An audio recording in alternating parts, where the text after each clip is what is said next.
So eyes open, just for you guys that just came, we did just have the military pull up on us right now. Dawn in South Central Los Angeles. But we haven't seen a military vehicle in South Central since '92. Getting ready to patrol the streets are Ron Gotches and a team of volunteers for what they call Community Watch. So we'll start here. They're on the lookout for immigration agents. Let's roll. Because here, the vast majority of the population is Latino, and as Ron sees it, they need protection. This is one of the poorest communities in the country. The poverty rate here is extremely high. We have a lot of our undocumented brothers and sisters in this community, and it's under attack. And so we have to be able to have an organized resistance, and this is organized resistance. This morning we are patrolling in our neighborhoods in South Central. The Trump administration has accelerated immigration raids across the city in the last week and has been accused of stirring tensions by deploying more than 4,000 military troops here. While we have not seen ICE presence in the neighborhood this morning, we have seen military vehicles. There are multiple teams on patrol, live streaming on social media. Hemos pasado por diferentes escuelas en esta área. When they locate ICE activity, they assemble blocking roads and making noise to try to prevent operations often carried out by stealth.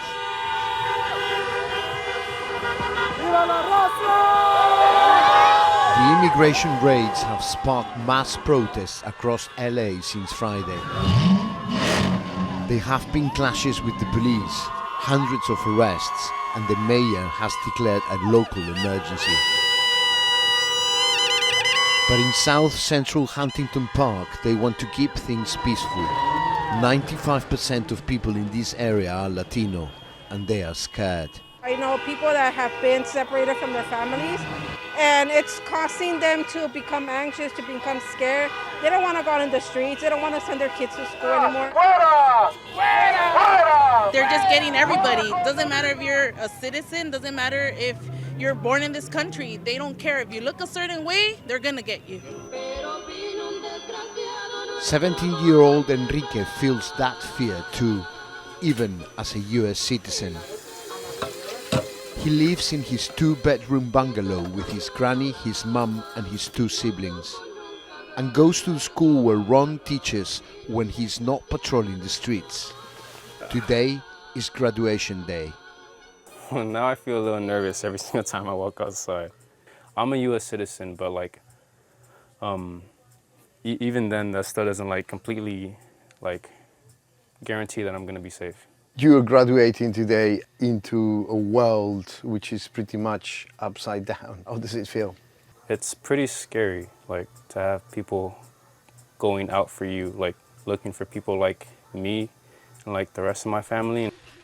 Enrique's mom, Claudia, moved here from Mexico. She works 6 days a week to support the family.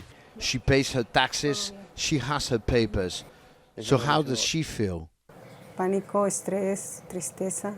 Yo he mirado muchas personas que no quieren salir, tienen que ir a trabajar y tienen miedo, entonces es muy feo, el sentimiento es triste, es decepcionante, es preocupante, es feo. Still, having those papers means Claudia feels safe enough at least to watch her son graduate. ICE agents have become a common feature of the school gates in LA and cities across the US where they wait for undocumented parents. So far, no activity. We know about 2 hours. Ron has had multiple reports of ICE presence outside graduation ceremonies across the city, so he's back on patrol. Unfortunately, a lot of the parents and family members of our students have decided to not come to graduation today, which is really, really sad. As a teacher, and I know how hard these students work, it's really sad to see that they can't have their family, their mothers, their fathers, join them on a day when everyone should be proud and celebrating. 2 decades after moving to the United States for a better life, seeing her son graduate epitomizes Claudia's American dream. Some happiness and hope for families living in constant fear of the next raid. And as the protests continue on the streets across LA, that fear has turned to anger, driving communities to an edge that will be hard to come back from.